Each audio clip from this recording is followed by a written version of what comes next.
اور شیاطین کے جو ہے آپ پر حملے ہو، وسوسات ہو، کوئی بھی معاملہ ہو، آپ کو اگر اپنے آپ کو بچانا ہے، اپنے آپ کو محفوظ رکھنا ہے جنات سے، شیاطین سے، حاسدین سے، رات کے شرور سے اور دن کے شرور سے اور حاسدین کے حسد سے، لوگوں کے بغض سے اور بہت سارے ایسے لوگ جو آپ کو برا اور گندا کرنا چاہتے ہیں، اگر ان تمام لوگوں کے شرور سے اپنے آپ کو محفوظ رکھنا چاہتے ہیں تو معوذتین جیسی کوئی صورت نہیں جن کو پڑھ کر آپ جو ہے اللہ تبارک و تعالی کی پناہ حاصل کر سکتے ہیں، جس قدر ان دو صورتوں کو پڑھ کر آپ اللہ کی پناہ حاصل کر سکتے ہیں۔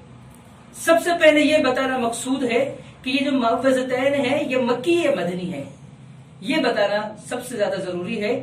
تو یہ معوذتین جو ہے یہ مدنی ہے، مدینہ منورہ میں نازل ہوئی ہے۔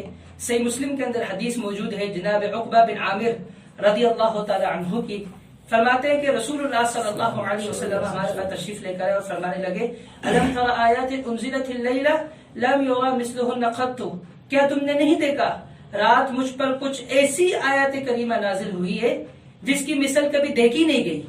رات مجھ پر کچھ ایسی آیتیں نازل ہوئی ہے، یعنی سورہ فلق اور سورہ ناس کی دونوں کی ملا کر 11 آیتیں یہ مراد ہے۔ رات کو مجھ پر ایسی آیات کریمہ نازل ہوئی ہے، لم یرى مثلہن قط، ان کی مثل کبھی دیکھی نہیں گئی۔ اور اس کی تفسیر عقبہ بن عامر رضی اللہ تعالی عنہ کی دوسری روایت جو سنن نبی داود میں ہے وہاں سے ہوتی ہے کہ رسول اللہ صلی اللہ علیہ وسلم نے فرمایا، ما تعوذ المتعوذون بمثلہما، کہ کوئی بھی پناہ حاصل کرنے والا وہ ان دو صورتوں کی مثل جو پڑھ کر اللہ کی پناہ حاصل کر سکتا ہے، تو ان دو صورتوں کے علاوہ کوئی ایسی شے نہیں کہ وہ ان کو پڑھ کر اس قدر پناہ حاصل کر سکے جس قدر ان دو صورتوں کو پڑھ کر وہ پناہ حاصل کر سکتا ہے۔ ما تعوذ نہیں پناہ حاصل کر سکتا، المتعوذون پناہ حاصل کرنے والے، الا بمثلہما مگر ان دو صورتوں کی مثل۔ کیا معنی ہے؟ یعنی یہ دو ایسی صورتیں ہیں کہ جس قدر ان کو پڑھ کر بندہ اللہ کی پناہ حاصل کرتا ہے ایسی کوئی صورت نہیں، کوئی اس کی مثال نہیں، کوئی اس کی نظیر نہیں۔ عقبہ بن عامر رضی اللہ تعالی عنہ سے ایک اور روایت مروی ہے اور وہ صحیح بخاری میں ہے اور یہی معوذتین کے متعلق ہے۔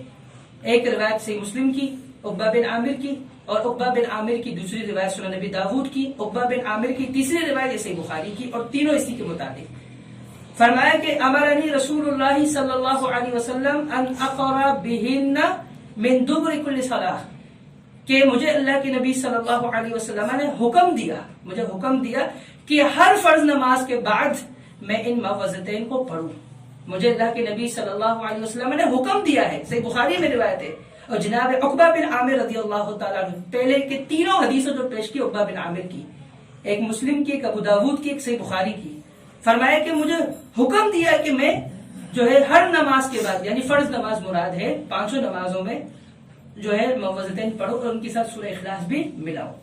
اور صحیح بخاری کے اندر ایک روایت آتی ہے کہ رسول اللہ صلی اللہ علیہ وسلم جب رات کو سونے کے لیے اپنے بستر پر جاتے، اپنے بستر کو جھاڑتے تھے، اچھی طرح جھاڑتے۔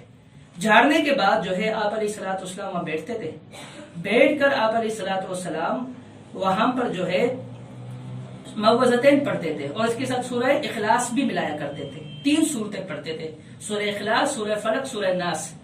ان 3 صورتوں کو پڑھ کر 3 مرتبہ پھونک مارتے تھے اپنے ہاتھ پر، اور جہاں جہاں تک ممکن ہوتا تھا وہاں تک اپنے جسم پر پھیرتے تھے۔ یہ صحیح بخاری کے اندر روایت موجود ہے۔ یہ معوذتین کے اور بھی فضائل آپ کے سامنے بھی بیان کیے جا سکتے ہیں، اور بھی اس کی مثالیں احادیث مبارکہ سے دی جا سکتی ہے، لیکن ہمیں صرف فضیلت پر ٹھہرنا نہیں ہے، موقوف اختیار نہیں کرنا، بلکہ ہمیں اس کے جو معوذتین کی تفسیر ہے اس کی طرف بھی ہمیں توجہ دینی ہے۔ تو معوذتین دو وہ صورتیں جو پناہ دینے والی ہے، جن کی پناہ حاصل کی جا سکتی ہے، ٹھیک ہے، معوذتین۔ اچھا، معوذتین یہ تعوذ سے ہے، اس کو تعوذ بھی کہتے ہیں۔ اچھا، اب تعوذ کس سے ہے؟ معوذتین کہاں سے نکلا؟ تعوذ سے۔ تعوذ کہاں سے نکلا؟ وہ اعوذ سے، جو اس میں آ رہا ہے۔ اچھا، یہ اعوذ کس مادے سے نکلا ہے؟ اعوذ یہ نکلا ہے اوز سے۔ اوز کہاں سے نکلا ہے؟ اوز نکلا ہے عین واو ذال، عین واو ذال یہ اس کا مادہ ہے۔ اچھا، یہ عین واو ذال پیچھے ہم چلے جاتے ہیں، یہ اس کا مادہ، پھر اس کے بعد یہ اوز، عوز سے نکلا نا عوز. ہم عوز پر آتے ہیں کہ عوز کیسے کس کو کہتے ہیں؟ عوز کہتے ہیں کس کو؟ اسے آپ نے سمجھنا ہے. عوز کہتے ہیں اس بکری کے بچے کو جو پیدا ہوتا ہے، پیدا ہونے کے بعد اس کے پاس کوئی چھا نہیں رہتی، اس عمر میں اپنی ماں کے علاوہ اس کے پاس بہترین اور محفوظ کوئی جگہ ہے نہیں بنا کی، کوئی نہیں. اور اسی طریقے سے اعوذ جو لفظ استعمال ہوا ہے، اس کا معنی یہ ہے کہ یہ جس طرح ایک بکری کو اپنی ماں کی طرف جانے کے لیے مجبور کیا جاتا ہے، اس کے پاس کے علاوہ کوئی چارہ نہیں، اگر ادھر ادھر وہ بھٹکے گا تو وہ درندوں کا خوراک بن جائے گا، وہ بیڑیوں کی خوراک بن جائے گا، وہ کسی حادثے کا شکار ہو جائے، کوئی بائک والا مار دے گا اس کو، کوئی گاڑی اس کو کچل دے گا. تو اسی طرح جو یہ لفظ اعوذ جو بنا ہے، عوذ سے نکلا ہے، اس کا معنی بھی یہی ہے، اعوذ میں پناہ مانگتا ہوں برب الفلق یا برب الناس، رب العالمین کی جو لوگوں کا رب ہے، یہ صبح کا رب ہے. یعنی ہمیں یہ سمجھنا چاہیے کہ جس طرح وہ اگر اپنی ماں کے علاوہ کہیں اور ادھر ادھر جائے پیدا ہوتے ہی، تو وہ کسی کے بھی ہتھے چھڑ سکتا ہے، کسی کے بھی شکار ہو سکتا ہے، کسی ظلم و تشدد کا. تو اگر انسان اللہ تبارک و تعالیٰ کو چھوڑ کر اللہ کی پناہ کو حاصل کیے بغیر ادھر ادھر بھٹکے گا اس دنیا میں، تو وہ کسی درندے کا شکار ہو جائے گا یا کسی بیڑیے کے خوراک بن جائے گا. اور یہ بھیڑیا جو ہے، یہ انسانی صورتوں میں جو لوگوں کو جو ہے وہ مختلف انداز میں ان کو شربت کہہ کر شراب پلا رہے ہیں، ان کے عقیدے کا دھجیہ اڑا رہے ہیں اور ان کے عقیدے کا بیڑا غرق کر رہے ہیں، ان کو نقصان پہ نقصان دیے جا رہے ہیں، تو وہ ایسے لوگوں کے ہتھے چھڑ جائے گا. تو میں یہ عرض کر رہا تھا کہ اعوذ لفظ جو ہے عوذ سے نکلا ہے، اور مختلف مفسرین نے مختلف اس کے معنی کیے ہیں، لیکن وہ میں آپ کو معنی بتا رہا ہوں جو جامع ہے کہ اعوذ نکلا عوذ لفظ سے، اور عوذ بکری کو اس بچے کو کہا جاتا ہے جو پیدا ہوتے اور پیدا ہونے کے بعد اس کے پاس کوئی چارہ نہیں رہتا سوائے اس کے کہ اس کی ماں اس کو چھاٹے اور اس کو اس کے پیروں پر کھڑا کرے، پھر اس کے بعد وہ اپنی ماں کے تلوں میں منہ لگا کر دودھ نکال کر پیے. ورنہ اگر ادھر ادھر وہ پیدا ہوتے ہی جائے تو وہ اپنے پاؤں پر کھڑا نہیں ہو سکتا. اگر وہ کھڑا ہو بھی جائے بڑی مشکل سے تو پھر وہ بیڑیوں کی خوراک بن جائے گا، درندوں کا شکار ہو جائے گا، کوئی بائک والا مار کر چلا جائے گا. تو اسی لیے یہ عوذ جو ہے یہ اس کی اصل ہے اعوذ کی، اور اعوذ کے بعد یہ تعوذ کے اوپر ہے معوذتین. جس طرح وقت ہے، وقت کی جمع اوقات، اوقات کی جمع مواقیت، تو ہم نے بات کی معوذتین سے. معوذتین دو پناہ دینے والی صورت. پھر ہم نے کہا اس کو تعوذ کہتے ہیں پناہ. پھر ہم نے یہ کہا تعوذ سے اعوذ کہ میں پناہ مانگتا ہوں. اچھا یہ اعوذ عوذ سے نکلا ہے، اور اسی طرح ہمارے پاس بھی کوئی چارہ نہیں سوائے اللہ رب العالمین کی پناہ کے، ورنہ ہم بھی گمراہ ہو جائیں گے اور ادھر ادھر کے جو بھیڑیے ان کی خوراک بن جائے گا. وہ انسانی صورتوں میں ہمارے اوپر گھات لگا کر بیٹھے ہیں کہ ہر ایک بھیڑیا اور اس کی جنس بیٹھی ہوئی ہے کہ یہ ہمارے پاس آئے، ہم اس کو اپنے عقیدے پہ اور اپنے امام کے ہاتھ پر بیعت کرا کر اس کو گمراہ کر دے، اور اس کے ذہن میں یہ بٹھا دے جو ہمارے ساتھ نہیں چلتا وہ باقی سب کافر ہے، اور جو ہمارے ساتھ نہیں چلتا وہ کافر. اس کے ذہن میں یہ بھی بٹھا دے کہ آپ کی ماں آپ کے راستے پر نہیں ہے، ہماری جماعت میں نہیں ہے، وہ مرد ہے، اس کی آپ جنازہ بھی نہیں پڑھا سکتے، اس کے لیے دعائیں مغفرت نہیں کر سکتے، وہ مشرک ہے. تو اس قدر ہم جو ہے بیڑیوں کے پہ جو انسانی صورتوں میں گھات لگا کر بیٹھے ہیں ان کے شکار بن جائیں گے. تو یہ عوذ سے نکلا ہے اعوذ. تو جب بھی تعوذ کا لفظ آئے، چار چیزیں آپ کے ذہن میں ہونے چاہیے، چار چیزیں. ایک تو یہ ہے مستعیذ، پناہ طلب کرنے والا، پناہ طلب کرنا. جب بھی آئے نا تعوذ کی بات آئے، معوذتین کی بات ہے، چار چیز آپ کے ذہن میں ہو. نمبر ایک مستعیذ، میم سین تا یا عین یا ضاد. مستعیذ، مستعیذ کا معنی ہے پناہ حاصل کرنے والا. یعنی ہم سب جو ہے وہ ہے کہ مستعیذ ہے ہم، کیونکہ ہم لوگ محتاج ہے، ہمیں اللہ رب العالمین کی پناہ کی ضرورت ہے اور اس کے علاوہ ہمارے پاس کوئی چارہ نہیں. نمبر ایک مستعیذ. نمبر دو مستعاذ بہ. مستعاذ، یہ مستعیذ تھا، یہ مستعاذ، آخر میں الف اور دال. مستعاذ بہ. مستعاذ بہ کا مطلب کیا ہے کہ کس کی پناہ حاصل کرنی چاہیے. اور تیسرا جو ہے مستعاذ منہ یا مستعاذ عنہ یا مستعاذ منہ، ایک ہی بات ہے. یعنی کن کن چیزوں سے آپ کو پناہ حاصل کرنی ہے. ایک مستعیذ ہو گیا پناہ حاصل کرنے والا، ایک مستعاذ بھی ہو گیا جس کی پناہ حاصل کی جائے گی، ایک مستعاذ منہ یا عنہ کہ جن چیزوں سے آپ کو پناہ حاصل کرنی ہے، اور چھوٹا ہے استعاذہ۔ استعاذہ مطلب وہ کلمات، وہ دعائیں، وہ الفاظ، وہ جملے، وہ کلمات جو آپ کو سکھائے گئے اچھی اچھی، وہ ہے استعاذہ مطلب پوری پناہ، کہ آپ کن الفاظوں سے اللہ کی پناہ حاصل کرتے ہیں۔ تو یہ 4 چیزیں آپ کے ذہن میں ہونی چاہیے۔ تو سورہ فلق کی ابتدا ہو رہی ہے، تو اس میں آپ اپنے ذہن میں بٹھا دیں کہ 4 مستعاذ بھی ہے۔ مستعیذ تو بہت ہے، پوری دنیا اللہ رب العالمین کی پناہ کے محتاج ہے نا، مستعیذ تو بہت ہے، ہر چیز اللہ رب العالمین کے محتاج ہے، اور ہر چیز کو اللہ رب العالمین کی پناہ حاصل کرنی چاہیے۔ مستعیذ کی تو ہم بات ہی نہیں کر سکتے۔ اب بات کریے مستعاذ بھی کہ کس کی پناہ حاصل کرنی چاہیے، وہ اللہ رب العالمین کی ذات ہے۔ اب یہاں اللہ رب العالمین کی ذات کی طرف کتنے جو ہے مستعاذ بھی ذکر ہوئے ہیں ان 2 صورتوں میں، وہ 4 ہے۔ وہ کتنی ہے؟ 4۔ ایک سورہ فلق میں ہے اور باقی 3 سورہ ناس میں ہے۔ سورہ فلق میں پہلا مستعاذ بھی پہلی آیات میں ہے کہ جس کی پناہ حاصل کرنی چاہیے۔ اللہ رب العالمین فرما رہا ہے، کل اے پیغمبر کہہ دیجئے، اعوذ میں پناہ حاصل کرتا ہوں برب الفلق، صبح کی رب کی۔ یہ پہلا مستعاذ بھی ہے، پہلا مستعاذ بھی صبح کی رب کی۔ فلق صحیح بخاری کی جو دوسری روایت ہے کہ رسول اللہ صلی اللہ علیہ وسلم سے پوچھا گیا کیف یاتیک الوحی، آپ پر وحی کیسے نازل ہوئی؟ تو آپ علیہ الصلوۃ والسلام نے کیا فرمایا؟ مثل سلسلۃ الجرس، گھنٹی کی مانند ایک آواز آتی تھی اور مجھ پر وحی نازل، ایک یہ ہے۔ اور دوسرا کیا فرمایا کہ حضرت عائشہ رضی اللہ عنہ فرماتی کہ اللہ کے نبی صلی اللہ علیہ وسلم کوئی بھی خواب دیکھتے رات کو اور وہ صبح کی روشن کی طرح ہو جاتا ہے، مثل فلق الصبح کے الفاظ ہے وہاں پر۔ تو فلق مطلب دن کی روشنی، دن کے اجالے کو کہتے ہیں۔ صحیح بخاری میں بھی یہ لفظ استعمال ہوا ہے، اس لیے وہ بیان کرنا مقصود تھا۔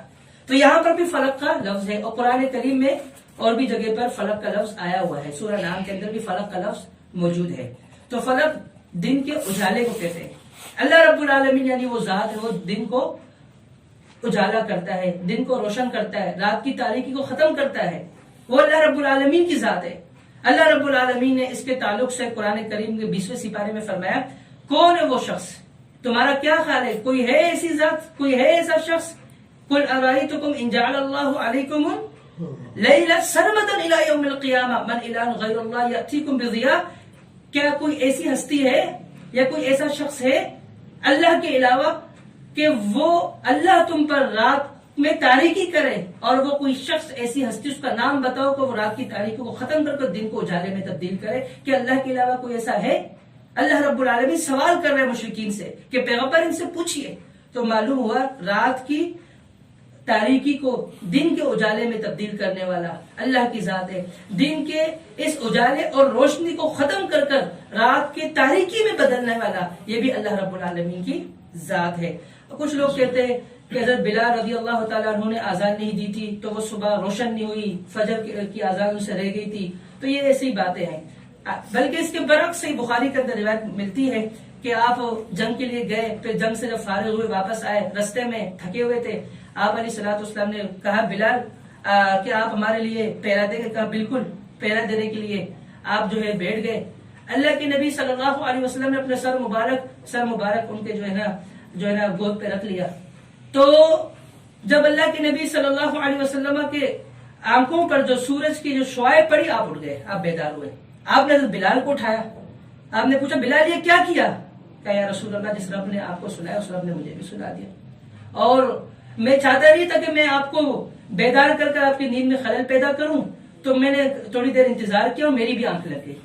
کہا یہاں سے چلو، تھوڑے سے آگے چلے گئے۔ کہا بلال آزان دو، آزان ہو، کہا اقامت کہو، اقامت کہی، اور سورج جو ہے وہ جو ہے نا طلوع ہو چکا تھا، پھر آپ نے اسی وقت نماز پڑھی۔ اب دیکھو آزان تو نہیں ہوئی، بلال رضی اللہ تعالیٰ نے خود سوئے ہوئے، آزان نہیں ہوئی، لیکن صبح ہوئی ہے۔ اللہ رب العالمین ان چیزوں کا محتاج نہیں ہے۔ تو صبح یعنی رات کی تاریکی کو دن کے اجالے میں، دن کی روشنی میں تبدیل کرنے والی ذات کون ہے؟ وہ اللہ رب العالمین ہے۔ اور اس لیے اللہ رب العالمین نے جو ہے نا اپنی پہلی صفت معوذتین میں سورہ فلق میں جو ہے نا فلق بتایا کہ یعنی دن کا اجالا میں کرتا ہوں، اس دن کے اجالے میں، اس کی روشنی میں تم سب نکل اپنے کام کرتے ہو، اپنے معاملات کو سر انجام دیتے ہو، تم تعزیت کرنے جاتے ہو، تم عیادت کرنے جاتے ہو، تم جو ہے اللہ کا فضل تلاش کرتے ہو، تم سارے کام کرتے ہو، لیکن کس ٹائم میں کرتے ہو؟ دن کے اجالے میں۔ اچھا، یہ دن کا اجالا کرنا کس کے ہاتھ میں؟ یہ میرے ہاتھ میں۔ تو میں جو ہوں وہ ذات ہوں جو برب الفلق ہوں میں۔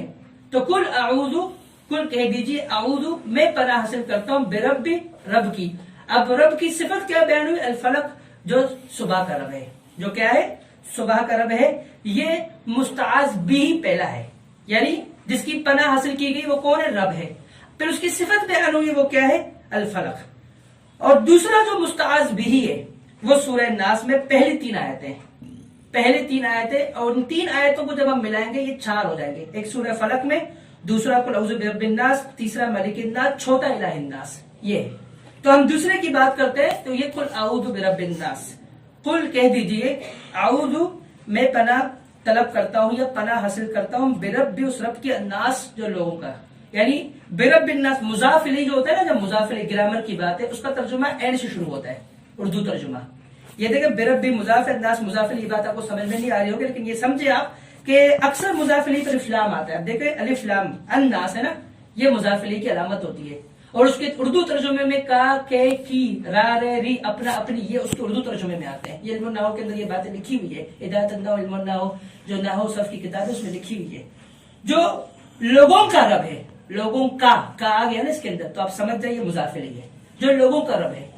تو یہاں توحید سمجھایا جا رہا ہے کہ لوگوں کا رب کون ہے؟ لوگوں کا رب کون ہے؟ وہ اللہ رب العالمین ہے۔ لوگوں کا مشکل کشا، لوگوں کا حاجت روا، وہ کون ہے؟ اللہ رب العالمین کی ذات ہے۔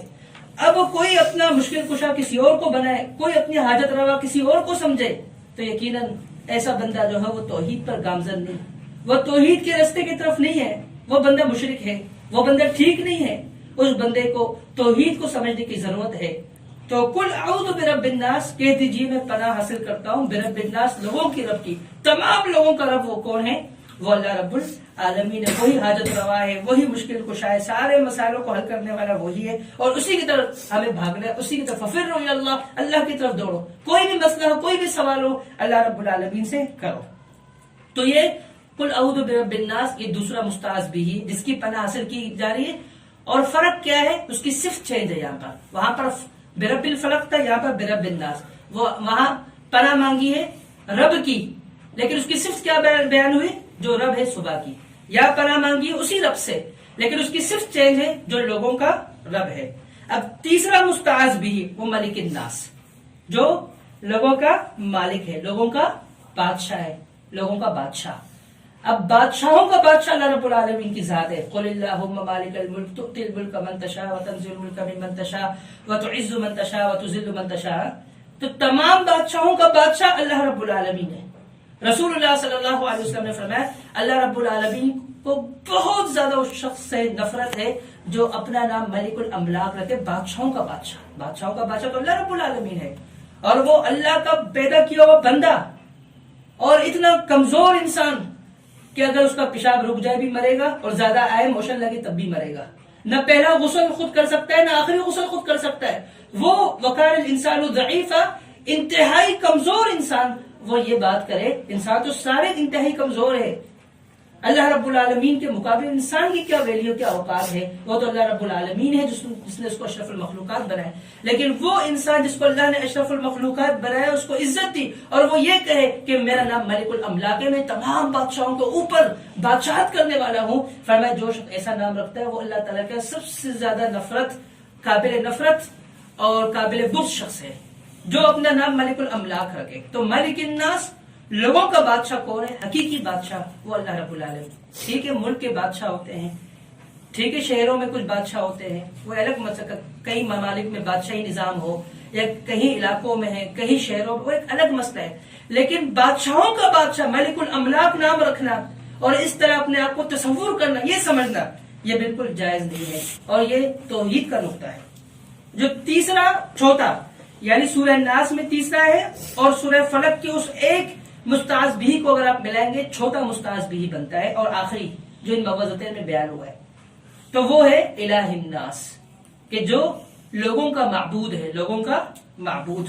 اب لوگوں کا معبود یہاں پر بتائے گا، توحید الوہیت بیان ہوئی ہے کہ جتنے بھی لوگ ہیں ان سب کا معبود کون ہے؟ وہ اللہ رب العالمین ہے۔ آپ کو معلوم ہے کہ 360 بت رکھے ہوئے تھے بیت اللہ میں، خانہ کعبہ میں۔ فتح مکہ کے دن رسول اللہ صلی اللہ علیہ وسلم نے اپنے چھڑی لگا کر ان کو گرایا، ان کو وہاں سے اٹھوایا اور ان کو توڑا ہے۔ حضرت ابراہیم علیہ السلام نے ایک بڑے کو چھوڑ کر باقی سب کو توڑ دیا تھا۔ تو یہ وہ مشرکین یہ کہتے تھے اجعل الآلہۃ الہ واحدہ ان ھذا لشیء، جب ساری باتیں سمجھ میں آتی ہے یہ بات نہیں سمجھ میں آتی کہ ایک الہ تمام لوگوں کا، ایک معبود، یہ بات ہمارے سمجھ میں نہیں آتی۔ اجعل الآلہۃ الہ واحدہ، ساری بات تیری مانیں گے، ہمیں پتہ ہے تو امین ہے، ہمیں پتہ ہے تو صادق ہے، ہمیں پتہ ہے تیرے قول اور فعل سے ہم واقف ہے، ہم متاثر ہے، لیکن تیری اس بات سے ہم متاثر نہیں ہو پا رہے۔ اجعل الآلہۃ الہ واحدہ، 360 کو سائڈ میں لگائیں اور ایک معبود کا ہم جو ہے نا اقرار کریں، الہ الناس۔ تو یہ بات ان کے پلے نہیں پڑتی تھی۔ تو یہاں پر توحید الوہیت بیان ہوئی ہے کہ الہ الناس وہ ایک ہی ہے تمام لوگوں کا معبود۔ یعنی کیا ہوا، ذہن میں کیا آنا چاہیے؟ تو یا الہ الناس، لوگوں کا معبود ایک ہی، یہ ایک مفہوم ہے۔ ایک ہوتا ہے ترجمہ، آپ اس سے سمجھ رہے ہوتا ہے ایک مفہوم، ایک ہوتا ہے مفہوم مخالفہ، منطوق، یہ اصول فقہ کا سبق ہے، یہ ہم اپنے طلباء کو جن کو درس نظامی پڑھاتے ہیں ان کو ہم سمجھاتے ہیں۔ ایک ہوتا ہے یہ ہو گیا الہ الناس کہ لوگوں کا معبود وہ کون ہے؟ اللہ، یہ ایک مفہوم ہے نا۔ یہ مفہوم مخالفہ کیا ہوا؟ مفہوم مخالفہ یا منطوق جو اس کے برعکس ہے، یعنی اس کے علاوہ کوئی معبود نہیں ہے، اور یہ ہے توحید، نفی اور اثبات۔ لا الہ الا اللہ محمد رسول، لا الہ کوئی نہیں ہے معبود، یہ کیا ہے؟ نفی۔ الا اللہ مگر اللہ، یہ الا حرف استثناء، وہ لفظ اللہ پر مستثنیٰ بن کے پورا جملہ بن کر پیچھے سے نفی کے بعد جو ہے یہ اثبات والا جملہ آئے گا۔ ایک ہی جملے میں نفی بھی اثبات بھی ہے۔ کوئی یہ کہے کہ میرا رب اللہ ہے، وہ مسلمان نہیں ہے جب تک وہ یہ نہ کہے کہ میرا رب اللہ ہے، میرا معبود اللہ، اس کے علاوہ کوئی میرا رب اور میرا معبود نہیں، وہ بندہ مسلمان نہیں ہو سکتا، توحید کمپلیٹ نہیں ہو سکتی۔ توحید کے دو ارکان ہیں، ایک پہلے نفی ہو پھر اثبات۔ اگر پہلے میں اللہ رب العالمین کی آپ اثبات کریں، بعد میں آپ کو باقیوں کی نفی کرنی پڑے گی۔ الہ الناس وہ معبود ہے، اس کے علاوہ کوئی معبود نہیں ہے۔ تو یہ 4 مستعاذ بھی ذکر ہوئے ہیں۔ نمبر 1 برب الفلق، نمبر 2 برب الناس، نمبر 3 مالک الناس، نمبر 4 الہ الناس۔ تو اللہ رب العالمین کے یہ 4 صفات بیان ہوئی یہاں پر۔ اچھا، یہاں پر ایک بات آپ یہ بھی ذہن میں رکھیں، یہ فلق، ناس اور پھر یہ ملک الناس، پھر یہ الہ الناس، یہ 4 صفت اللہ رب العالمین کی۔ اور یہ کیا ہے؟ کلمت استعاذہ ہے، کلمت استعاذہ، دعا استعاذہ جو ہم پناہ طلب کے کلمات ہیں۔ اب جو معتزلہ ہے اور جہمیہ، معتزلہ جہمیہ وہ یہ کہتے ہیں کہ یہ جو کلام ہے، قرآن کریم ہے، کہتے ہیں یہ کلام اللہ نہیں، نہیں سب کلام اللہ، کہتے ہیں القرآن بمخلوق، یہ قرآن کیا ہے؟ مخلوق ہے۔ یہی نظریہ ہے معتزلہ کا، یہی نظریہ ہے جہمیہ کا، یہی نظریہ ہے آپ کے جو ہے نا اس ملک میں رہنے والے اکثر اشاعرہ کا، اور یہی نظریہ ہے ماتریدیہ کا۔ فرق صرف اتنا ہے، سرے سے انکار کرنے والے وہ اوپر والے 2، یعنی معتزلہ جہمیہ، وہ سرے سے انکار کرتے ہیں کہ قرآن کیا ہے؟ مخلوق ہے، کلام اللہ نہیں، سرے سے انکار کر دیتے ہیں اس کے کلام اللہ ہونے کی۔ اور جو اشاعرہ اور ماتریدیہ ہے 2 گمراہ، ان 2 کو ہٹا کر باقی 2 ہے، وہ سرے سے انکار نہیں کرتے، وہ کلام کی تقسیم کرتے ہیں۔ وہ کہتے ہیں دیکھیں یہ جو کیا کہتے ہیں قرآن کریم ہے، یہ اللہ رب العالمین کے کلام تو نہیں ہے، مخلوق ہے، لیکن تھوڑا سا فرق اس میں یہ ہے کہ اللہ رب العالمین جو ہم سے چاہتا تھا وہ اللہ رب العالمین نے وہ دل میں ڈال دی جبریل علیہ السلام کے۔ پھر جبریل علیہ السلام نے اپنے زبان سے جو مقصود تھا اللہ رب العالمین کو اپنے کلمات اپنے زبان سے بنا کر، کلمات بنا کر جوڑ کر وہ پیغمبر کو پیش کیے ہیں وحی کی صورت میں۔ تو ان کا مقصد یہ ہے، یعنی اشاعرہ اور ماتریدیہ کا، وہ یہ کہتے ہیں کہ جبریل علیہ السلام کے الفاظ ہے، یہ سمجھ آ رہی ہے؟ وہ کیا کہتے ہیں؟ جبریل علیہ السلام کے الفاظ ہے، حالانکہ چاروں یہ کہہ رہے کہ یہ مخلوق ہے، کلام اللہ نہیں، لیکن وہ 2 سرے سے انکار کرتے، یہ 2 تھوڑی سی تقسیم کرے۔ یہ کہتے ہیں کلام نفسی ہے، کلام نفسی، یعنی اللہ رب العالمین نے پھونک مارا ان کے دل میں، ٹھیک ہے، جبریل کے، اور جبریل اللہ تعالیٰ جو چاہتا تھا جبریل نے وہ الفاظ کلمات پھر بنائے، ٹھیک ہے۔ تو ایک تو یہ جو ہے بات، چاروں کی بات مردود ہے۔ آپ جو ہے نا سوچیں، اندازہ لگائے الہی بھائی کو، آپ اندازہ لگائیں اور سوچیں کہ اگر یہ کلام اللہ نہ ہو، یہ مخلوق ہو، تو نعوذ باللہ من ذالک آپ ذرا سوچیں تو یہاں پر جو مستعاذ بھی جو ذکر ہوئے تو اس کا معنی کیا ہوا کہ یہ انسان مستعیذ پناہ طلب کرنے والا وہ کس کی پناہ حاصل کر رہا ہے؟ مخلوق کی. ہاں اگر یہ کلمات نہیں ہے، یہ کلمات کہتے کلام اللہ، جس طرح وہ چار کہہ رہے ہیں کلام اللہ نہیں، سب کلام اللہ، یہ کلام اللہ نہیں ہے بل قرآن مخلوق، قرآن مخلوق ہے. ٹھیک ہے، تو کیا مطلب مخلوق کی پناہ حاصل کی جا رہی ہے. اور اسی طرح جو جہمیہ ہیں وہ یہ کہتے ہیں کہ یہ جو اللہ رب العالمین کی جو صفات ہے وہ بے معنی ہے. جہمیہ یاد رکھنا، اللہ رب العالمین کی صرف جو عزیز ہے اس کو نہیں مانتے، کہتے ہیں ہم مانتے ہیں صرف لفظ کے اعتبار سے، ہم یہ مانتے ہیں کہ اللہ عزیز ہے، لیکن عزیز بلا عز، سمیع بلا سمع، بصیر بلا بصر، ان کے معنی نہیں ہے. یہ معنی اور صفات سے عاری اور خالی ہے کہتے ہیں ہم.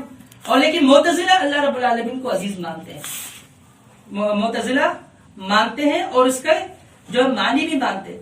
لیکن جو جہمیہ ہیں، جہمیہ کہتے ہیں لفظی طور پر ہم مانتے ہیں لیکن ان کی کوئی معنی نہیں ہے، ان کی کوئی معنی نہیں ہے، یہ صفات سے معنیات سے بالکل خالی ہے. اور یہی وجہ ہے امام بخاری رحمۃ اللہ علیہ نے صحیح بخاری کے اندر باب قائم کیا، باب قولی تعالی وهو العزیز الحکیم، کہ باب اللہ تعالیٰ کا یہ فرمان کہ اللہ وہی ذات سب پر عزیز اور حکیم ہے. اب امام بخاری رحمۃ اللہ علیہ کے قرآن کریم کے اس ایک آیت کریم کے ٹکڑے سے یہ استدلال کیا اور ان کے منہ پر جھوٹا مارا جہمیہ پر، جہمیہ کی تذلیل کی ہے، ان کے عقیدے کی تردید کی ہے کہ ظالمو تم یہ کہتے ہو کہ اللہ رب العالمین کی جو ہے صفات بغیر جو ہے اس کے اللہ رب العالمین کے جو عزیز صفت ہے یہ بلا عز ہے، یعنی اس کا کوئی معنی نہیں ہے، حکیم ہے اور اس کا کوئی معنی نہیں ہے. اللہ پھر وہ اس کے بعد امام بخاری رحمۃ اللہ علیہ الفاظ نقل کرتے ہیں حدیث کا کہ اللہ کے نبی صلی اللہ علیہ وسلم نے فرمایا وقد حلف غیر اللہ، کہ جو شخص اگر وقد حلف غیر اللہ یعنی یقینا اللہ کی قسم کھایا جا سکتا ہے، اس کے بارے میں بات قائم کیا ہے کہ یعنی جس کو قسم کھانی ہے وہ اللہ کی قسم کھائے، اور جو اللہ کے علاوہ کسی اور کی قسم کھائے گا تو وہ شرک کرے گا. امام بخاری رحمۃ اللہ علیہ ان الفاظوں کو، اس حدیث کو نقل کر کر امام بخاری رحمۃ اللہ علیہ یہ ثابت کرنا چاہ رہے کہ دیکھیں اللہ رب العالمین کی عزت کی بھی قسم کھائی گئی ہے. پھر آگے ٹکڑا نقل کرتے حدیث کا وقد حلف بعزت اللہ، اور اس طرح بھی قسم کھانے کا انداز ہے کہ مجھے اللہ کی عزت کی قسم. یعنی جہمیہ کیا کہہ رہے ہیں کہ اللہ رب العالمین کی صفت عزیز ہے بلا عزہ. امام بخاری نے حدیث کیا نقل کر دی، پہلے ترجمۃ الباب میں وہ العزیز الحکیم سے استدلال کیا، پھر اس کے بعد یہ حدیث نقل کی کہ اللہ رب العالمین جو ہے اس کی قسم کھائی جا سکتی ہے. پھر اس کے بعد کون سا ٹکڑا نقل کیا کہ یقیناً اللہ رب العالمین کی عزت کی قسم کھانا جائز ہے. یعنی یہ ثابت کیا جہمیہ تم یہ کہتے ہو کہ اللہ عزیز ہے بلا عزت، یہ تمہارا محض غلط فہمی ہے تمہاری. رسول اللہ صلی اللہ علیہ وسلم کی ایک اور حدیث نقل کی امام بخاری رحمۃ اللہ علیہ نے کہ کل اللہ رب العالمین جہنم میں جب لوگوں کو پھینکے گا، جہنم کہے گی حل من مزید، حل من مزید، اور مجھ میں ڈالو، اور مجھ میں ڈالو گے. پھر اللہ رب العالمین اپنا قدم مبارک جب رکھے گا جہنم سکڑ جائے گی اور کہے گی قط قط وعزتک قط، کہ بس بس بس میں بھر گئی ہوں تیری عزت کی قسم. امام بخاری رحمۃ اللہ علیہ کا یہ جو حدیث انہوں نے نقل کی، اصل میں انہوں نے، آپ تو حدیث پڑھتے ہیں نا، لیکن اصل اگر آپ اس پر غور کریں امام بخاری حدیث ایسے نہیں لاتے. یہی وجہ ہے امام بخاری رحمۃ اللہ علیہ کہ حدیث کے ساتھ ساتھ وہ جو باطلہ فرقہ باطلہ ہے ان پر بھی رد کر رہے ہوتے ہیں، ان کو بھی سامنے رکھ رہے ہوتے ہیں، صرف حدیث نقل نہیں کرتے. انہوں نے رد کیا ان لوگوں کا. تم یہ سمجھتے ہو کہ اللہ رب العالمین عزیز ہے بلا عزت، لیکن کل جہنم بھی اللہ رب العالمین کی عزت کی قسم کھائے گی. تو یہ جو ہے یاد رکھیے گا اللہ رب العالمین کی کلمات ہے، اللہ رب العالمین کی صفات ہے. قرآن مخلوق نہیں ہے، قرآن کلام اللہ ہے. وکلم اللہ موسیٰ تکلیما، یہ قرآن کیا ہے؟ یہ کلام اللہ ہے. اور اللہ رب العالمین نے سورہ توبہ میں بھی فرمایا کہ جب وہ آپ کے پاس آیا مشرکین میں سے کوئی ایک بھی پناہ طلب کرنے تو ان کو پناہ دو یہاں تک کہ وہ اللہ کے کلام کو سنیں، اللہ کے کلام کو سنیں. اسی طرح سورہ بقرہ میں فرمایا یہود و نصارہ اللہ کے کلام کو تو سنتے ہیں لیکن اس میں رد و بدل کرتے ہیں.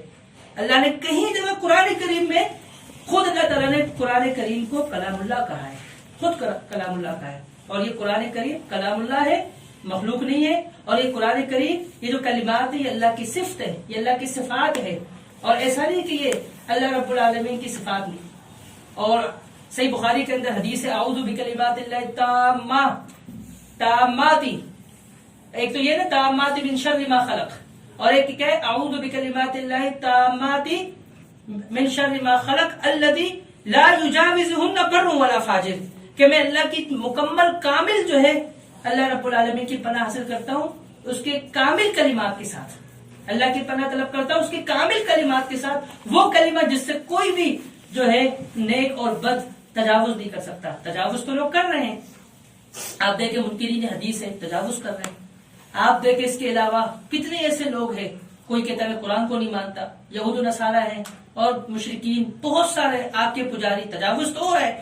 کیا معنی ہے اس کا؟ تو اس کا معنی جو ہے وہ شرعی نہیں ہے، تجاوز شرعی مراد نہیں ہے، تجاوز تقدیری مراد ہے، تجاوز کونیہ مراد ہے، یعنی اللہ کی جو تقدیر کے کلمات ہے اس میں کوئی تجاوز نہیں کر سکتا، جس کی جتنے عمر لکھی ہے کوئی اس کی عمر نہیں بڑھا سکتا، جس کے منہ میں جتنے لقمے اللہ نے لکھے ہیں کوئی اس میں اضافہ اور کمی نہیں کر سکتا، یہ مراد ہے۔ اور اس روایت کو بھی امام بخاری رحمۃ اللہ علیہ کا رد کر رہے ہیں، ان لوگوں کا، امام بخاری کا رد ہے کہ ان لوگوں کا قول باطل ہے، کہ یہ لوگ یہ سمجھتے کہ کلمات نہیں ہے، یہ جتنے بھی اعوذ بکلمات اللہ التامات کا جو یہ امام بخاری رحمۃ اللہ علیہ لے کر آتے ہیں، یہاں پر امام بخاری رحمۃ اللہ علیہ ان چاروں فرقوں کا، معتزلہ، جہمیہ، ماتریدیہ، اشاعرہ، ان کا رد کر رہے ہوتے ہیں۔ تو بہرحال یہ باتیں کچھ لوگوں کی سمجھ میں آئی، کچھ نہیں آئی ہے۔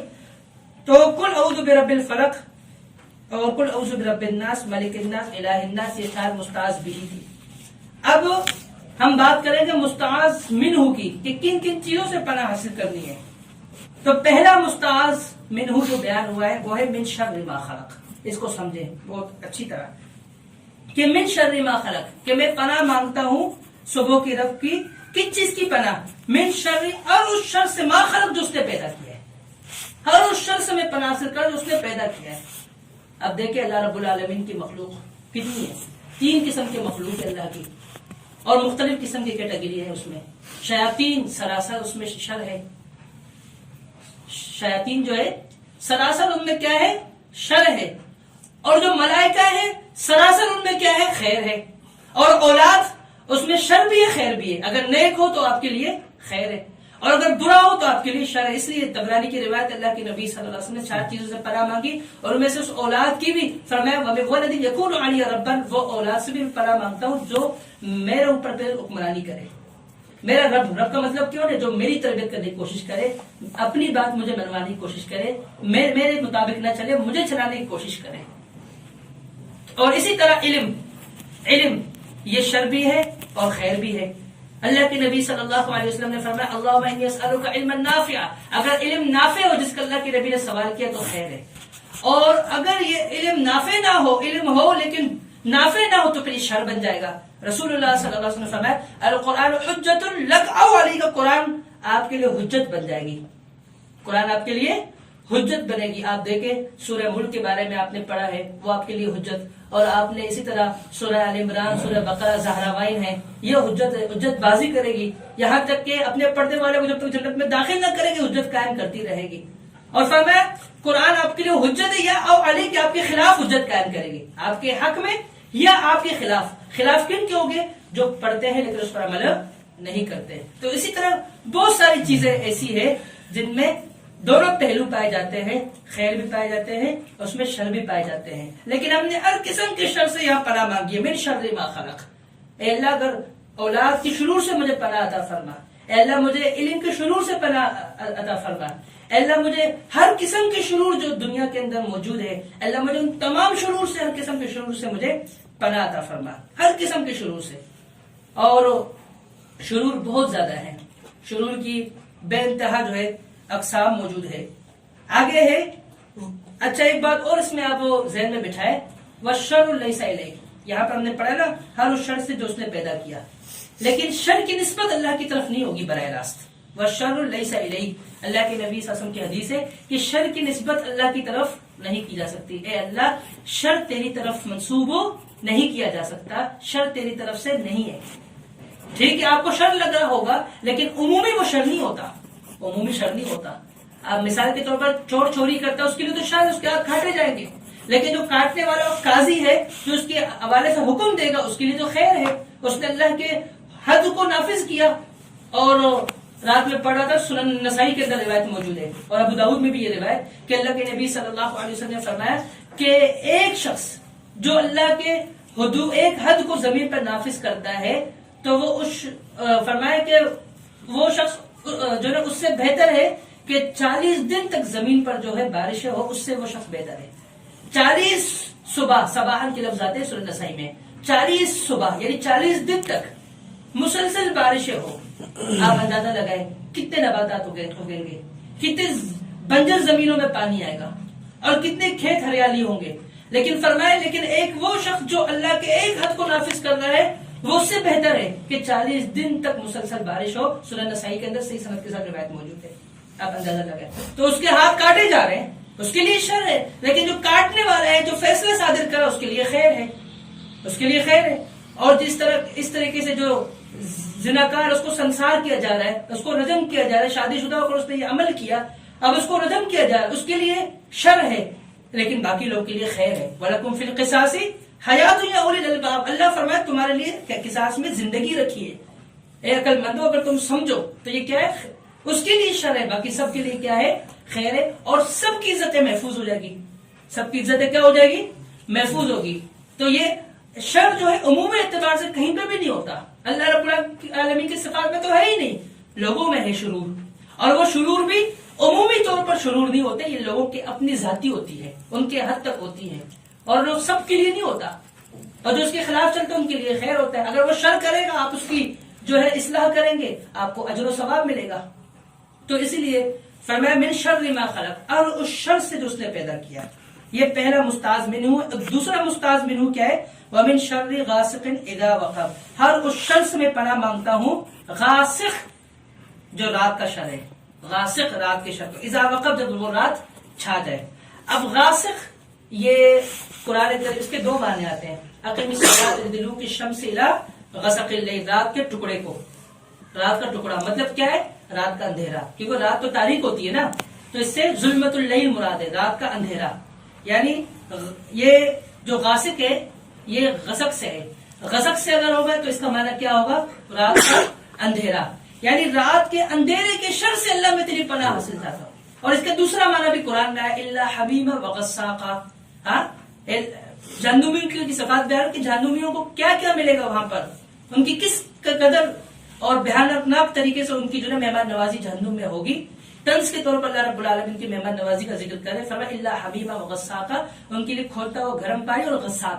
غساق جہنم کے اس وادی کو کہا جاتا ہے جو زمہریر ہے. قرآن میں زمہریر بھی آیا لفظ، جس میں ٹھنڈک کی ٹھنڈک ہے، اور جو ٹھنڈک انسان کو تباہ کر رکھ دے گی اور اس کا ستیہ ناش کر دے گی، ایسی ٹھنڈک زمہریر. اور اس زمہریر کو غساق سے بھی تعبیر کیا ہے قرآن کے اندر. تو اس کے معنی میں اس تفسیر میں بڑی بڑی کتابوں میں اگر آپ پڑھیں گے عربی میں تو آپ کو تھوڑا سا اس میں نا اختلاف نظر آئے گا. میں کہتا ہوں کوئی تعارض ہی نہیں، اختلاف ہی نہیں ہے، دونوں معنی صحیح ہے. رات تاریک بھی ہے، اور اگر ٹھنڈک کی بات کی جائے تو رات دن کے مقابلے میں ٹھنڈی ہوتی ہے. دن کو سورج ہے، سورج کی تپش ہوتی ہے، اور تپش کی وجہ سے گرم ہوتا ہے. دن بہت گرم ہے، اور جتنی بھی گرمی ہو لیکن سورج غروب ہو جائے اس کے مقابلے میں رات ٹھنڈی ہے. میں نہیں کہتا رات کو بہت ٹھنڈی ہے ہر وقت، نہیں، لیکن دن کے مقابلے میں رات ٹھنڈی ہے. تو دونوں معنی صحیح ہے، دونوں معنی کوئی تعارض نہیں ہے، اختلاف کی کوئی ضرورت نہیں ہے. ومن شر غاسق، ومن شر یعنی اس کا یہ واو حرف عطف ہے، اس کا تعلق اوضو سے، کہ میں اے پیغمبر کہہ دیجئے میں پناہ طلب کرتا ہوں اور اس شر سے غاسق جو رات کا شر ہے. رات میں بڑے شرور ہے. آپ دیکھیں چور راتوں کو نکلتے ہیں، اور جو بدفعلی کرنے والے ہیں وہ راتوں میں ہیں، اور اس طریقے کی جو عورتیں ہیں وہ راتوں میں نکلتے ہیں. راتوں میں کتنے معاملات ہوتے ہیں، حتیٰ کہ یہاں تک کہ جو جنات کے اعمال کرنے والے یہ رات کے اندھیروں میں جاتے ہیں. رات کے اندھیروں میں قبرستان میں بھی گھڑے کے اندر بھی بیٹھ کر، اور یہی وجہ ہے ان کو نا تاریکی اور اندھیرا پسند ہے. ان کے اعمال بھی اندھیرے میں ہوتے ہیں اور اندھیرا طلب کرتے ہیں. یہ آپ سے کہیں گے صدقے کے لیے کالا بکرا دو، کالی مرغی دے، آپ سمجھ جائیں کہ اس کو اندھیرا پسند ہے. اور اس کا کانٹیکٹ کس کے ساتھ ہے؟ ان کی جنات کے ساتھ. یہ جادوگر ہے، یہ جادوگر، یہ بندہ ٹھیک نہیں ہے، کیونکہ اس کو اندھیرا پسند ہے.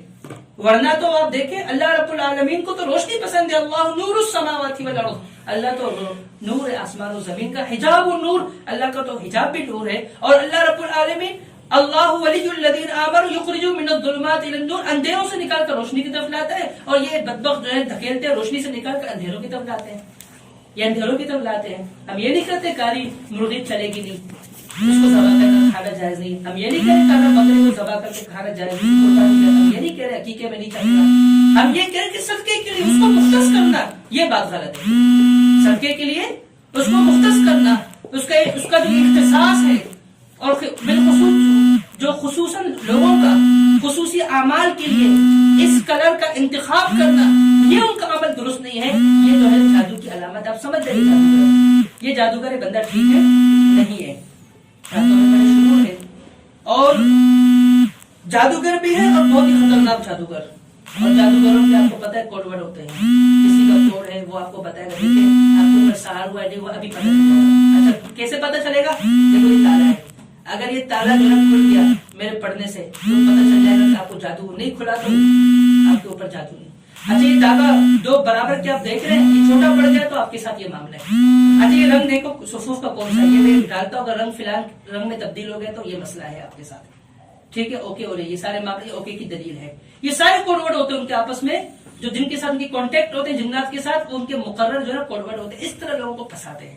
ہاں ایسا مسئلہ ہو تو ٹھیک ہے, آپ کے ساتھ ہوتا ہے ایسا مسئلہ, اللہ نہ کرے کہ آپ کے کسی عزیز کے ساتھ ہوتا ہے.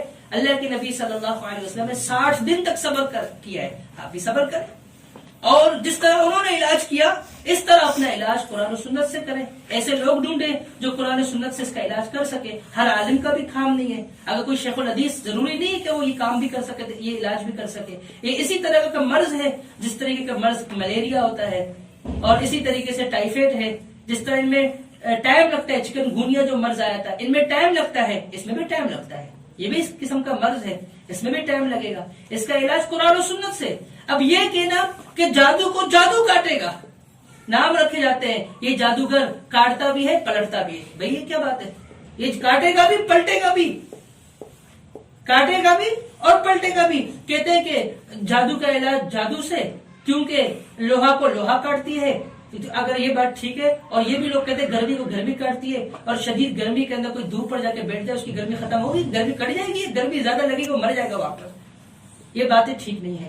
لوہا کو لوہا کاٹتی ہے ٹھیک ہے یہ بات, لیکن یہ گرمی کو گرمی کاٹتی ہے. یہ ہر جگہ اس طریقے کے الفاظ استعمال کرتے ہیں اور اس طریقے کے لوگوں کو پھنساتے ہیں. وہ کہہ رہے یہ بات تو ٹھیک کہہ رہا ہے, وہ بات ٹھیک نہیں کہہ رہا, وہ غلط بات غلط جگہ پر کر رہا ہے, وہ کہاں کی بات کہاں لگا رہا ہے وہ.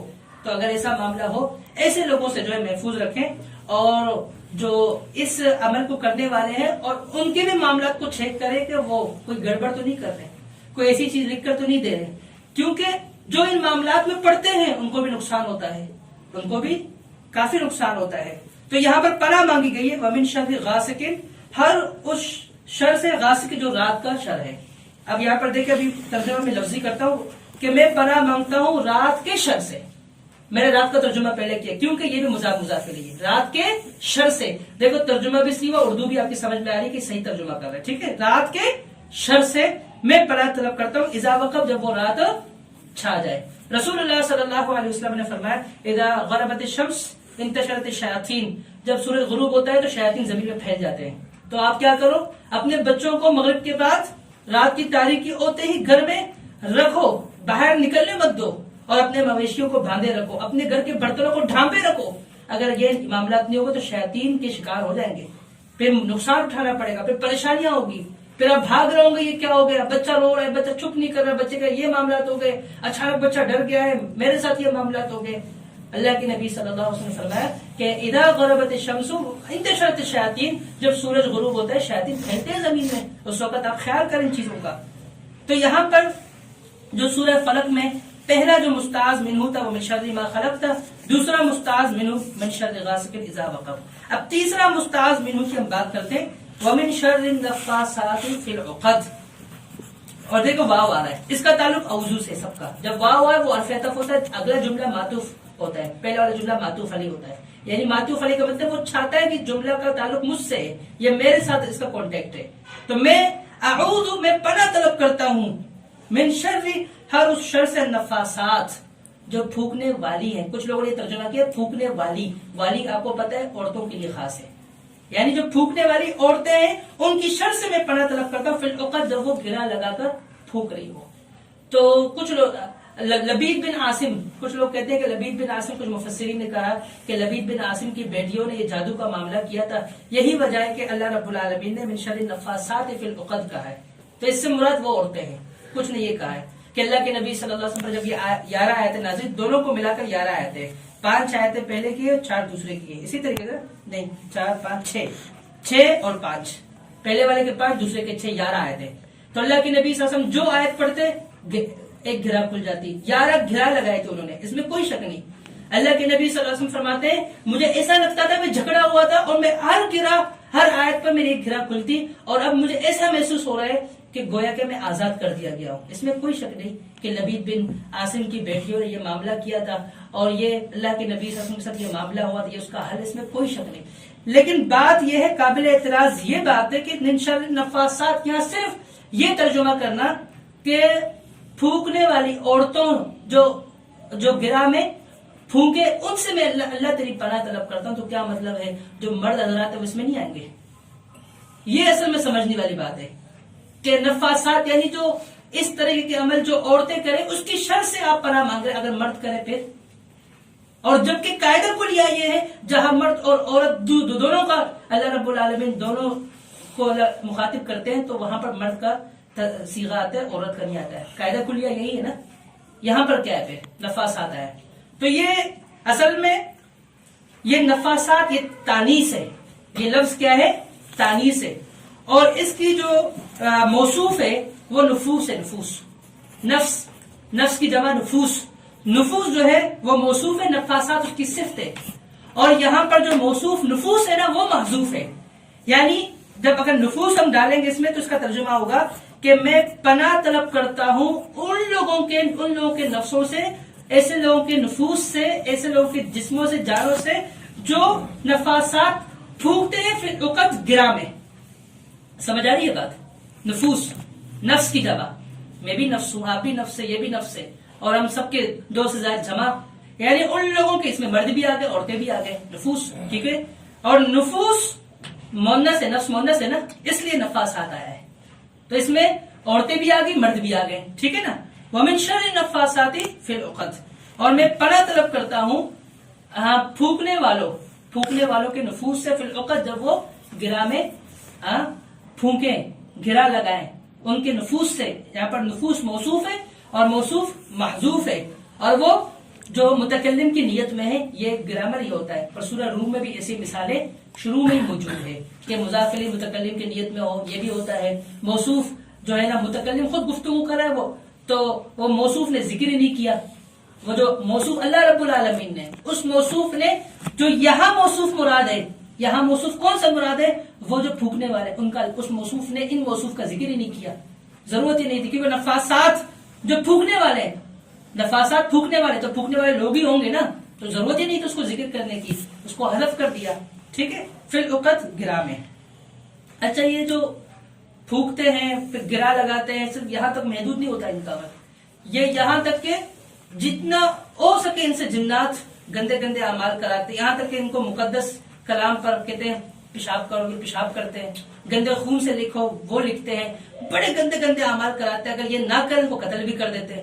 پھر اس قدر ان کے ذہن پر وہ حاوی ہو جاتے ہیں، اس قدر حاوی ہو جاتے ہیں کہ بعد میں ان کو یقین ہو جاتا ہے کہ یار یہ تو ہم سے بھی زیادہ پڑھنے درجے کا گھٹیا انسان ہے، مسلمان ہونا تو بڑی دور کی بات، تو اس کے تابع ہونے میں کون سا مسئلہ ہے؟ ہمیں بھی گمراہ کرنا ہے لوگوں کو، اس کو بھی گمراہ کرنا ہے. کام دونوں کریں گے، پھر وہ اتحاد کر لیتے، اتفاق کر لیتے، کہتے ٹھیک ہے کام تو کرنا ہے، میں نہیں تو صحیح، میں تیرے تابع ہو جاؤں، کوئی مسئلہ نہیں. لیکن تابع اتنے آسانی سے نہیں ہوتے، بڑے مشکلات ہوتے ہیں، بڑے معاملات ہوتے ہیں. اور اسے کام کرنے والے اکثر ان کے چہروں سے بھی نظر آ رہا ہوتا ہے کہ اس کام میں ملوث ہے، نظر آ رہا ہوتا ہے، پتہ چل جاتا ہے کہ یار اس کا چہرہ وہ کس قدر خراب ہوا پڑا ہے. وہ جو انسان کو اللہ نے پیدا کیا اس کے چہرے میں جو نور رکھا ہے وہ بالکل نظر ہی نہیں آ رہی ہوتی، اور لعنت برستی ہوتی نظر آ رہی ہوتی ہے. تو ومن شر النفاسات فی العقد، میں پناہ طلب کرتا ہوں پھونکنے والے جو گرا میں پھونکے ان لوگوں کے نفسوں سے. ومن شر حاسد اذا حسد، چھوٹا جو مستعاذ منہ یعنی جس سے پناہ طلب کی گئی ہے وہ ہے حاسد کی حسد. یہ بڑا خطرناک ہے. اگر کوئی حاسد آپ کے حسد کرے تو یہ بڑا خطرناک بھی ہو سکتا ہے. یہ مال اس کی 3 قسمیں. ایک وہ حاسد جو حسد کرتا ہے، آپ کے ساتھ کوئی مال دیکھتا ہے، کوئی نعمت دیکھتا ہے، وہ جھڑتا ہے، کھٹ جاتا ہے، ٹھیک ہے، اس کی حالت خراب ہو جاتی ہے. ایک یہ قسم. ایک جو ہے جلتا بھی کھٹتا بھی اور وہ یہ بھی تمنا کرتا ہے اللہ سے چھین جائے. یہ اس سے زیادہ خطرناک ہے. یہ اس سے زیادہ خطرناک ہے. اور تیسرا حاسد وہ ہے جو آپ کے پاس نعمت دیکھے اللہ سے یہ تمنا کرے، وہ جلے بھی نہیں کھڑے بھی نہیں، اللہ سے یہ تمنا کرے اللہ تو نے تو دیا ہے نا، تیرے پاس کیا کمی ہے، اس سے زیادہ مجھے دے دے. وہ حاسد، اسے کہتے ہیں غبطہ. امام بخاری نے فرق کیا اس میں. اسے کہتے ہیں غبطہ. صحیح بخاری کہتے ہیں غبطہ. غبطہ سے اس اثر کو تعبیر کیا ہے تاکہ باقی 2 حسد اس سے اس کو مستثنا کیا جائے، اس میں فرق کیا جائے. غبطہ مطلب رش کرنا. رسول اللہ صلی اللہ علیہ وسلم نے حدیث نقل کی ہے، حدیث بتائیے، امام بخاری نے اس حدیث کو نقل کی ہے. اور غبطہ کے باب میں فرمایا لا حسد الا اثنتین، کہ 2 چیزوں کے علاوہ کسی چیز میں حسد نہیں. حسد تو لا حسد لا نفی جن سے تمام سب جتنے بھی حسد جن سے اس کے سب کا انکار کر دیا، لیکن الا اثنتین جو کہا ہے اس میں انہوں نے جو ہے اس جنس کے علاوہ ان 2 جو جنس ہے یعنی غبطہ کا جو ہے نا وہ اس کو الگ کیا ہے. یعنی غبطہ میں نے آپ کو بتایا یہی ہے کہ کہے کہ اللہ اس کے پاس نعمت ہے، تو نے دیا ہے، تیرے پاس کوئی کمی نہیں، مجھے بھی دے دے. وہ جلے بھی نہیں، کھڑے بھی نہیں، اور اس سے چھن جانے کی تمنا بھی نہ کرے. اللہ کے نبی صلی اللہ علیہ وسلم کی حدیث بیان کی کہ 2 شخص اس کے لیے جائز ہے حسد کرنا یعنی غبطہ رش کرنا. کہ ایک وہ جس کو اللہ نے مال دیا ہے، دیکھنے والا دیکھے وہ کہے اللہ اس کو تو نے مال دیا، اس سے زیادہ مجھے مال دے، میں تیرے راستے میں فو ہلاکتی تیرے راستے میں خرچ کروں. ایک وہ جس کو اللہ نے علم دیا، یہ بندہ دیکھ کر کے اللہ اس کو تو نے علم دیا، یہ تیرے علم کو پھیلا رہا ہے، مجھے علم دے، میں اس سے زیادہ تیرے دین کا کام کروں گا. تو فرمایا یہ جائز ہے. یہ کیا ہے؟ جائز ہے. تو حسد یہ حاسد یہ بھی ایک خطرناک مرض ہے. تو یہاں پر پناہ طلب کی گئی ومن شر حاسد، میں پناہ طلب کرتا ہوں حاسد کے شر سے اذا حسد، جب وہ حسد کرے، جب وہ کیا کرے؟ حسد کرے. تو اسی طریقے سے یہ 4 مستعاذ منہ ذکر ہوئے. 5واں مستعاذ منہ وہ کون سا ہے؟ من شر الوسواس الخناس. یہ والا یہ کیا ہے؟ 5واں. کیونکہ میں نے آپ کو شروع میں بتایا قل اعوذ برب الفلق، قل اعوذ برب الناس، ملک الناس، الہ الناس. یہ مستعاذ بھی ہے یعنی اللہ کی صفات، اللہ کی کلمات جس کی پناہ حاصل کی جائے وہ اللہ رب العالمین نے صفات اس کے مختلف بیان ہوئے. پھر میں نے آپ کو یہ بتایا کہ من شر ما خلق نمبر 1 پہلا مستعاذ منہ، ومن شر غاسق اذا وقب دوسرا مستعاذ منہ، ومن شر النفاثات فی العقد تیسرا مستعاذ منہ، ومن شر حاسد اذا حسد چوتھا مستعاذ منہ. 5واں مستعاذ منہ ہے من شر الوسواس الخناس، کہ وسواس کے شر سے، وسواس کے شر سے. الخناس، خناس مطلب مخفی، جو چھپ کر وار کرتا ہے. خناس جو چھپ کر وار کرتا ہے، جو ہٹتا ہے پھر آتا ہے، پھر ہٹتا ہے پھر آتا ہے. چھپنے والا تو ایسے ہی کرتا ہے، پہلے چھپے گا، دیکھے گا دیکھ نہیں رہا اپنا کام کیا، پھر اگر وہ دیکھے گا کہ مجھے ڈھونڈ رہا ہے پھر چھپے گا. یعنی پیچھے ہٹ کر آنا. کچھ یہ ترجمہ بھی کرتے ہیں، دونوں میں کوئی تعارض نہیں ہے. اب وسواس کے شر سے، یہ وسوسہ ایک بہت ہی خطرناک مرض ہے. وسواس کے شر سے الخناس، یہ جو ہے نا خناس کیا ہے؟ یہ موصوف ہے. وسواس اس کی صفت ہے. یہاں پر موصوف بعد میں آئے، صفت پہلے آئی ہے. یہ ہو جاتا ہے کبھی کبھی گرامر میں. الخناس اس کی وسواس کی، یعنی وسواس کس کی؟ وسواس سے خناس کی، جو مخفی طور پر چھپ کر وار کرتا ہے، اس کے شر سے پناہ مانگی گئی ہے. اب دیکھو یہاں پر 2 واو اور 2 سین ہے. وسواس 2 واو اور 2 سین. وسوسہ یوسوسو وسوسۃ، یہ باب فعلہ، باب فعلہ رباعی مجرد کہلاتا ہے. باسرہ یباسر باسرۃ کے وزن پر آتا ہے، اس میں ڈبل لام آتا ہے یعنی تکرار لام. اور یہاں پر تکرار حروف. تکرار حروف اس بات پر دلالت کرتی ہے کہ یہ جس معنوں میں ہے وہ معنی مقصود بھی تکرار کے ساتھ ہے، یعنی وسوسے تکرار کے ساتھ آتے ہیں. اور جس طرح زلزلہ کیا ہے؟ زلزلہ. اب وہاں پر 2 لام اور 2 زائے، ایسے ہی نا، تکرار لام اور تکرار زا. تو زلزلے کی جھٹکے بھی کثرت سے آتے ہیں اور اسی طرح وسوسے بھی کثرت سے آتے ہیں. اور اس لیے یہ رباعی مجرد ان چیزوں کے لیے جس میں جو ہے تکرار مراد ہو، تو یہ رباعی مجرد باب فعلہ، اس کے لیے تکرار والی لام، یہ تکرار والے حروف، یہ مختص ہے. یہ کیا ہے؟ مختصر. جو عالم ہوگا، جو سمجھنے والا ہوگا، وہ سمجھ جائے گا کہ یہاں مجھے ترجمہ تکرار کا کرنا ہے. تو من شر الوسواس الخناس، کہ میں پناہ طلب کرتا ہوں پیچھے ہٹنے والے کے وسوسوں سے، اس کے شر سے. خناس کے